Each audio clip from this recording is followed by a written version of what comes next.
आपण पर्यटनाच्या दृष्टिकोनातून त्याच्याकडे काही वेळेला बघतो, परंतु आपण नेहमी आपली संस्कृतीची उत्क्रांती कशी झाली याचा खरं आपण मागोवा घेतल्याशिवाय माणूस घडत नाही.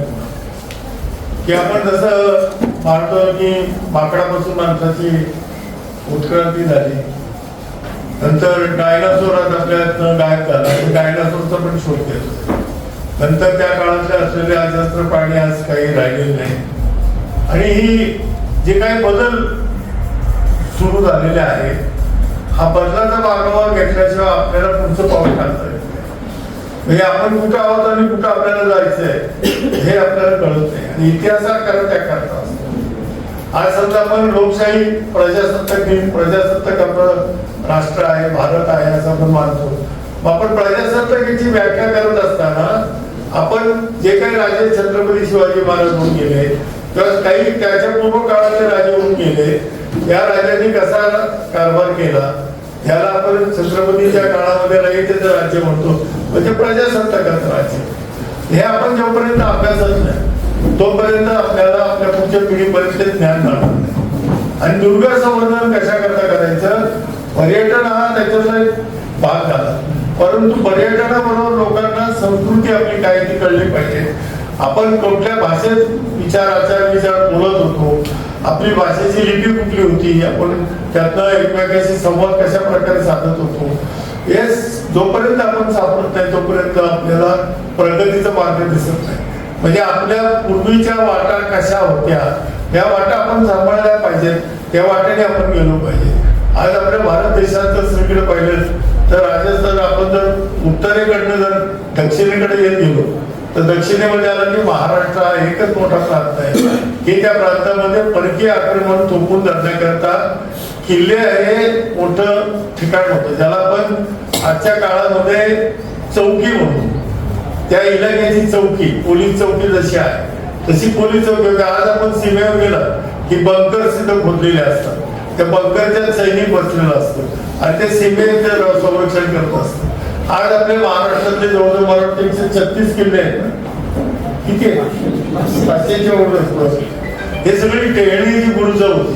ही टेहळी करायची, गावात कोण येते कामला करता का, आणि दूरदूरच्या भागातून येणारे दिसत होतं.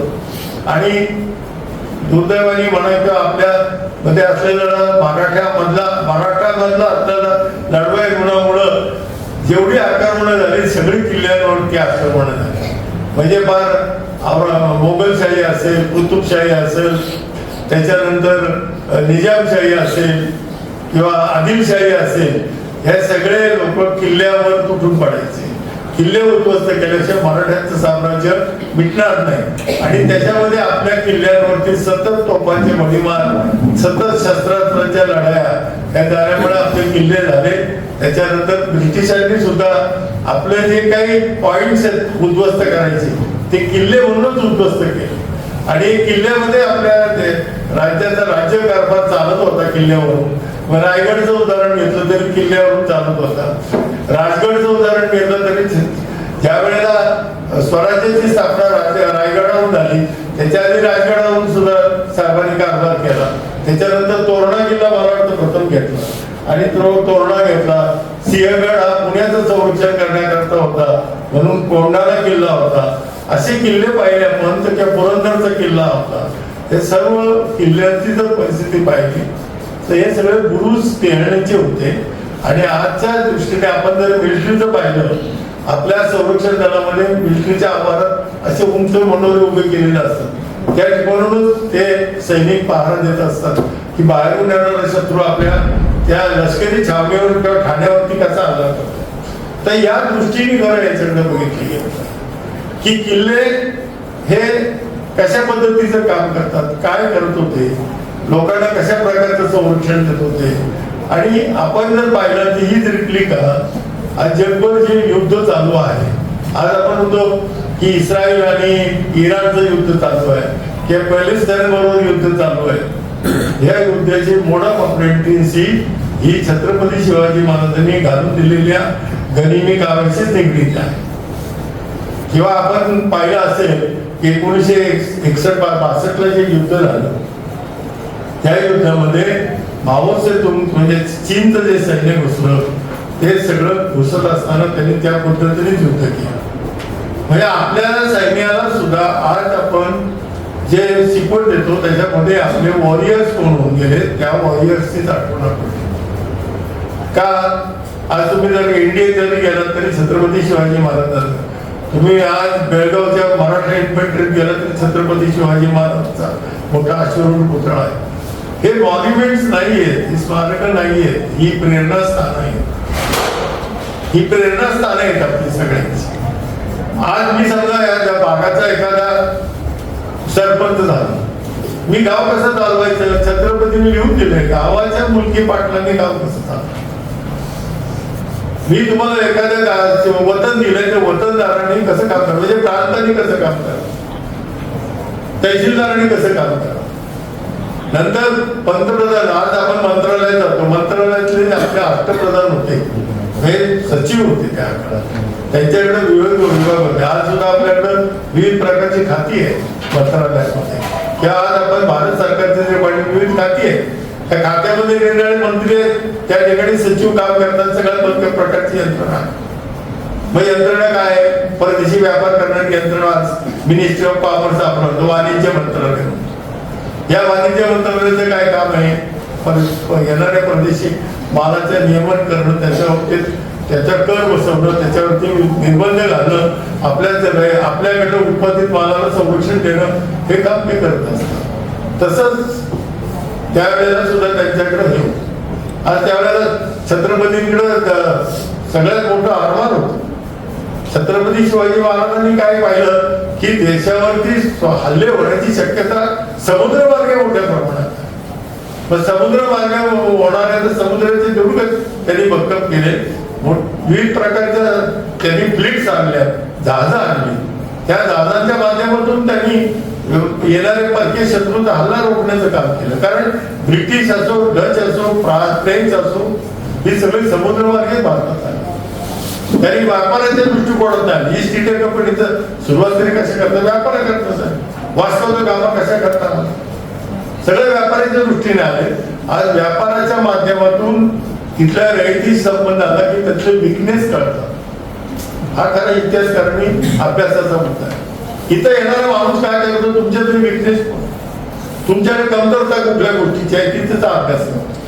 कुठली कमतरता आहे, बौद्धिक कमतरता आहे का, पैशाची कमतरता आहे का, तुम्हाला खाण्यापिण्याची कमतरता आहे का, तुम्हाला अन्न वस्त्राची कमतरता आहे का, तुम्हाला राहण्याची कमतरता आहे का, सगळ्या आरोग्याच्या कमतरता आहे. नेहमी कुठलाही व्यापारी माणूस त्या देशाला माहिती देत असतो, या देशामध्ये ही कमतरता आहे. म्हणून आपल्याला सुद्धा आज सतर्कतेने काम करण्याचा, तो इतिहासाचा जो अभ्यास चांगला करेल, अभ्यासपूर्व मांडणी करेल, त्याच्यातून आपल्याला नवीन नवीन गोष्टी शिकायला मिळतात. आणि या नवीन गोष्टी ज्या वेळेला आपण शिकायला जातो त्या वेळेला आपल्याला छत्रपती शिवाजी महाराजांनी जे काही आपल्यामध्ये जे लिहून ठेवलं, ते ज्या काही सूचना केल्या त्या दृष्टिकोनात आहे. आणि म्हणून आजच्या तरुण पिढीला दुर्ग संवर्धन का करायचं, त्याला दुर्गावर गेलं पाहिजे. दोन भाग, त्या भागातील लोकांना रोजगार निर्मिती करण्याचे एक साधन आहे. आज त्या ठिकाणी पर्यटक मोठ्या प्रमाणात आहे. आज आपण पाहतो पेपरमध्ये भल्या मोठ्या जाहिराती पूल पाण्याच्या, जवळजवळ लाख 2-2 लाख प्रत्येक पेजला जाहिरातीला खर्च असतो. केसरीची जाहिरात काय, युरोपात चला, याची जाहिरात काय, युरोपात चला, कोण म्हणते सिंगापूरला तोरण येतो, कोण काय नेते, भारतात नाही, खाली खाली टिपा मारलेल्या असतात. त्या जाहिरातीत खाली फक्त टीप, इकडं तुमचं अमुक अमुक ठिकाणी अमुक खाली एवढी टिप्स. हे काय झालंय की आपल्याकडं ही व्यवस्थापन चांगलं नसल्यामुळं आज टुरिस्ट कंपन्यांना सुद्धा वाटत नाही की या ठिकाणी डेस्टिनेशनला फार लोक न्यावी.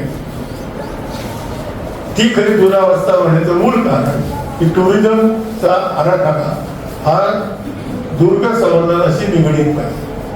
काय असतं की इन्व्हेस्टमेंट कधी येते की त्या इन्व्हेस्टरला वाटतं इथं की इथं खूप मला धंदा मिळणार आहे आणि खूप प्रकारचा मी व्यवसाय करू शकतो, मग आपण त्या ठिकाणी इन्व्हेस्टमेंट सुरू. मग सरकार काय करतं, रस्ते करतं, आर्कोलॉजी डिपार्टमेंट साहेब आहे ते पुरातत्व बघायचे, ते त्या ठिकाणी सगळे प्रकारचे माहितीचे फलक लावतात. हॉटेल्स येतात, खाण्यापिण्याची व्यवस्था होते. आज आपल्याकडे पाहिलं आपण तर लेण्याद्रीचं जे आहे देवस्थान ते पुरातत्व विभाग आर्किओलॉजी डिपार्टमेंटकडे आहे. तिथं आज मोठ्या प्रमाणामध्ये बघा हळूहळू गेल्या 20 वर्षात बऱ्यापैकी सुधारणा होती. तिथल्या ट्रस्ट मंडळाने केली. हे तीर्थक्षेत्र आणि पर्यटन दुर्ग या दोन गोष्टीत फरक आहे. आता तुम्ही याचं पाहिलं आपलं ओझरचं तर ते तीर्थक्षेत्र आहे. पंढरपूरचं पाहिलं तर तीर्थक्षेत्र आहे. तुळजापूरचं भवानीचं बाबतीचं तीर्थक्षेत्र आहे. किंवा तुम्ही कोल्हापूरची महालक्ष्मी आहे तिथं तीर्थक्षेत्र आहे. हे तीर्थक्षेत्र आणि गड संवर्धन याच्यामध्ये आपण विभाजन करायला शिकलो. जरी त्या ह्याच्यामध्ये असलेल्या मूर्ती या आर्किओलॉजी डिपार्टमेंटच्या विचारानेच त्याचं पुनर्वजनलेपन केलं जातं. परंतु त्या परिसराचा विकास हा देव म्हणून किंवा देवदेवता म्हणूनच केला जातो. आणि गड संवर्धनाचा विचार हा संस्कृती आणि संस्कृतीचा इतिहास म्हणून केला. आज युरोपात आपण तुम्ही आम्ही पैकी बरेच लोक जातो. युरोपात गेलो आपण, स्पेन मध्ये गेलो तर तुम्हाला ते जुन्या वास्तू दिसतात. तुम्ही ह्याच्यात जरी गेलात, इंग्लंडमध्ये गेलं बर्मिंगहॅम पॅलेस आहे, पुढं इटलीमध्ये गेलात तर कितीतरी प्रकारचे तुम्हाला आर्किओलॉजिकल गोष्टी दिसतात. त्या लोकांनी इव्हन फ्रान्समध्ये गेला तरी त्या ठिकाणी आहे. जर्मनीत गेला तरी फर्स्ट वर्ल्ड वॉरच्या गोष्टी आजही त्यांनी की जगातले लोक येऊन त्यावेळेस बघतात. त्यामुळे आज आपल्याला जे पर्यटनात तिथं जे जास्त दिसतं, युरोपमध्ये लोक जातात जास्त, त्याचं कारण त्याचं पर्यटन त्याचं संवर्धन खूप मोठ्या प्रमाणात आहे. आज हे पडक्या अवस्थेमध्ये नाही. आज तिथं सुद्धा त्यांनी ते काय रात्रीचा नाईट अँड डे शो काय तरी म्हणजे लेझरवर दाखवतात ते सुद्धा तिथं दाखवतात. परंतु ते लाईव्ह का ते इमारती तशा लाईव्ह एवढ्या एवढ्या ते 300 ते 500 वर्षाच्या जुन्या इमारती आहेत. त्या लोकांनी ठेवल्या कारण तिकडं आपल्यासारखं सांस्कृतिक आक्रमण झालं नाही. आपल्याकडे सांस्कृतिक धार्मिक आक्रमण फार मोठ्या प्रमाणात आहे. धार्मिक तर खूप मोठ्या प्रमाणात. पण तुमच्याकडं येणाऱ्या परकी आणि परशुरामाचं मंदिर तुटलं. आजही आपण त्याचं पाहतो की त्याचं पुनर्स्थापन आजही सुरू आहे. बरीचशी काशी विश्वनाथाचं झालं. धर्मांतरामुळे जे नुकसान झालं ते भारतीय संस्कृतीचं प्रचंड मोठं. आणि आपल्याला भारतीय संस्कृती हिंदू म्हणून जपायची नाही. हा माझ्या देशाचा वारसा आहे म्हणून भारताचा वारसा आहे म्हणून मला जपायचा आहे. आज आपण हिंदू नाव घेतो आणि सेक्युलर आम्ही सेक्युलर म्हणून भोम मारू शकतात. आम्ही ती चुकीची गोष्ट आहे. हिंदुजम नाही आहे, हे माझा वारसा आहे. मी वारशाने हिंदू असेल पण माझा वारसा आहे. तो वारशाचं आपण जतन केलं पाहिजे. मगच गड संवर्धन होणार आहे. म्हणून मुलांचे विशेषतः मुलं ते फोटो काढतात, बांध दाखवतात, ते काही होणार नाही. तो वारसा आहे असं आपण जर शिकवलं मुलांना तरच ती मुलं बांध काढायचं थांबतील. प्राध्यापक इतिहासाच्या प्राध्यापकाने सगळे लक्षात ठेवलं पाहिजे. तो तुझा वारसा आहे, तू त्याच्यात बांध खुपसला तर तुझं हृदय पाठवून जाईल. आणि बाकीची जी हृदय विदर्ण होती हे लक्षात ठेवलं पाहिजे. आज आपण सिंहगडावर सुद्धा तेच, शिवगिरीवर जाऊ तरी तेच, सगळीकडे तेच आहे. हे कुठंतरी थांबण्याकरता आपण सांगितलं माझ्या हा संस्कृतीचा वारसा आहे, मी ज्या संस्कृतीत वाढलो त्याचा वारसा आहे, तर तो वारसा राहणार. आज बरं का आमच्या नारायणगावला सुद्धा गुरुज आहे, त्याला गावपूस म्हणायचे. आता गावपूसाच्या दगडी लोकांनी पाया घातले म्हणजे इतकी अवस्था आहे. आज ते आमच्या इथे एक गुरुज आहे गावाच्या तिथे, का त्याचे आपण सगळ्यांनी पाहिलं. सोंडेजवळ एक गुरुज आहे. त्या गुरुजावरून टेळणी करायची आणि दोन्ही याला बाजूला दरवाजे होते, पश्चिम वेस आणि पूर्व वेस. आणि पूर्व वेसीला आणि पश्चिम वेसीला संरक्षण. हा कसबा होता नारायणवाई कसबो. मी मला चांगलं आठवतं 1965 पर्यंत कसबो म्हणूनच माने कसबे नारायणगाव. आमच्या पत्रावरती मुक्काम पोस्ट लिहितो ना आपण, attend post Narayangaon, attend post आहे, अटेंड पोस्ट आमचं पोस्ट ऑफिस झालं म्हणून, पण कसबे नारायणगाव. आता त्यावेळेला आमच्या तळाटी कार्यालयात बोर्डच होतं कसबे नारायणगाव. त्या चावडी होती त्याला, पूर्वी चावड्या होत्या. पोलीस पाटील बसायचे, मुलकी पाटील बसायचे. पोलीस पाटील म्हणजे फौजदार आणि मुलकी पाटील म्हणजे तलाठ्याचा वारसा, म्हणजे आता त्याला सर्कल म्हणतात. असा होता. कुलकर्णी असायचा, हे असायचे, ही सगळी मंडळी होती. म्हणजे आताच्या कालखंडामध्ये 65 पर्यंत, जवळजवळ 65-70 पर्यंत ही मंडळी कार्यरत होती. आजही आहेत पोलीस पाटील आहेत, पण मुलकी पाटील हे पद आता मात्र अस्तित्वात राहिलेलं आहे. आणि हे सगळ्या गावाचा एकोपा राहण्याकरता हे ग्राम प्रशासन मंडळाला पण म्हणतो. हे ग्राम प्रशासनाची ही योजना त्या काळात छत्रपती शिवाजी महाराजांच्या काळापासून त्याच्या आधीपासून छत्रपतींनी ती स्टॉप केली. म्हणजे लोकांना वतन देत असताना, वतनदारी करत असताना त्या सेवेकरता म्हणून वतन नव्हती की त्या भागातल्या तुम्ही कर वसूल करायचा आणि गावाला सगळ्या सोयी सुविधा पुरवायच्या. आज आपल्याकडे काय होतंय, कुठला प्रोजेक्ट केला का मग DPTC ला जिल्ह्याला जा, त्याच्यापेक्षा वरचं आलं का जा मंत्रालयात जा इकडं. ह्याच्यामुळे आपल्याकडे गतिमानता कमी झाली. त्यावेळेला त्याला म्हणतो गतिमान सरकार. छत्रपतींच्या काळाचा अभ्यास करता असताना गतिमान सरकार होतं, एवढं पक्क लक्षात ठेवा. त्याला गती होती म्हणून गतिमान नाही. नुसतं आता आपलं सरकार नेहमी म्हणतं गतिमान सरकार आम्ही करणार. त्याला आता बैलगाडीची गती द्यायची का हे रॉकेटची गती द्यायची, हे राज्यकर्त्यांनी ठरवलं पाहिजे. जनतेच्या हातात फक्त मत द्यायचं, त्याच्या पलीकडे जनतेच्या हातात काहीच नाही. अशा तऱ्हेने इतिहास हा आपल्याला दिशादर्शन करतो. माझी संस्कृती खूप आहे मला शिकतो. आज आपण हू आहे हे जोपर्यंत माणसाला कळत नाही तोपर्यंत माणसाचा विकास होणार नाही. आणि माणसाचा विकास झाल्याशिवाय समुदायाचा विकास होत नाही. पण समुदायाच्या विकासाकरता प्रत्येक माणसाचा विकास होतोच, समुदायाचा विकास झाला पाहिजे. म्हणून त्याच्या दृष्टीने आपल्याला सगळ्यांना इतिहासाकडे म्हणून बघितलं पाहिजे. इतिहास हा मनोरंजनाकरता नाही, हा सांस्कृतिक जतनाकरता आहे, तुमच्या प्रगती करता आहे. तुमच्यामध्ये असलेल्या ज्या गोष्टी आहेत त्या गोष्टी तुम्हाला चांगल्या प्रॉपर गायडन्स, मार्गदर्शन करण्याकरता म्हणून इतिहासाचा विचार केला पाहिजे. आपण इतिहासाचा फक्त गोष्टी म्हणून, गाणी म्हणून, भारुड म्हणून, याचा म्हणून उपयोग करतो. त्याच्यातून काही समाजात प्रेरणा जात असेल, पण आपल्याला सगळ्यांना इतिहास येत्या तरुण पिढीला शिकवण्याची जबाबदारी फार मोठी आहे. त्याच्यामध्ये कल्चर, संस्कृती जतन होईल, संस्कार जतन होतील आणि समाजातील येणारी पिढी योग्य दिशेने मार्गक्रमण करायला लागली तर समाज पुढे गेल्याचं राहणार नाही. समाज पुढे गेला का देश पुढे गेल्याचं राहणार नाही. आपण नुसतं तिसरी इकॉनॉमी म्हणण्याचा अर्थ नाही. जोपर्यंत आपल्यामध्ये सुसंस्कार, देशप्रेम, देशाबद्दलची जागृती होत नाही तोपर्यंत आपण तिसरी संस्कृती, तिसरा बलाढ्य देश, महासत्ता म्हणजे ठराविक लोकांच्या हातात सत्ता दिल्यासारखं होईल, पुंजीपतीच्या हाती सत्ता दिल्यासारखी होईल. ती सत्ता टकलादू असते, ती कधी पण मोडते आणि आपलं साम्राज्य कधी पण कोसळतं. ही कल्पना प्रत्येकाने इतिहासाच्या प्राध्यापकाने लक्षात ठेवली पाहिजे आणि आपण त्या पद्धतीने आपल्या विद्यार्थ्यांच्या माध्यमातून समाजामध्ये योग्य तो मेसेज आपण दिला पाहिजे. म्हणून इतिहासाला अनन्यसाधारण महत्व आहे. म्हणजे इतिहास हा आपल्याला शिकलाच पाहिजे आणि इतिहासातून आपण पुढची पावलं प्रगतीची टाकली पाहिजे, एवढं त्या निमित्ताने सांगतो.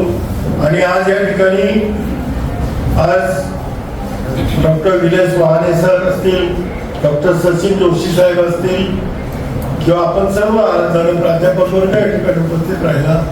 आणि या कार्यशाळेमध्ये डॉक्टर लहू गायकवाड पठारे सरांनी आणि त्यांच्या सर्व टीमने, डॉक्टर आमचे प्राचार्य डॉक्टर आनंद कुलकर्णी सर यांनी सगळ्यांनी पुढाकार घेतला आणि सगळ्यांनी केलं. ग्रामोन्नती मंडळ सदैव सर आम्ही यांच्या पाठीशी राहतो. आम्ही इथं कॉलेजमध्ये प्रत्येक गोष्टी करता, नवीन गोष्टी करता, कुठलंही आम्ही आर्थिक अडचणी निर्माण जर झाल्या तर आम्ही निराकरण करतो. आणि आमचं एकच ध्येय आहे आणि गुरुवर्य सबनीसांनी आम्हाला जी शिकवण दिली ती म्हणजे विद्यार्थी हा सेंटर बिंदू मानून, केंद्रस्थानी मानून तुम्ही विद्यार्थ्यांच्या उत्कर्षाकरता आणि त्याला शिकवणाऱ्या प्राध्यापकांकरता जी काही सहकार्य लागेल, जे काही आर्थिक पाठबळ लागेल ते सातत्याने देण्याची ग्रामोद्योग मंडळाची तयारी आहे.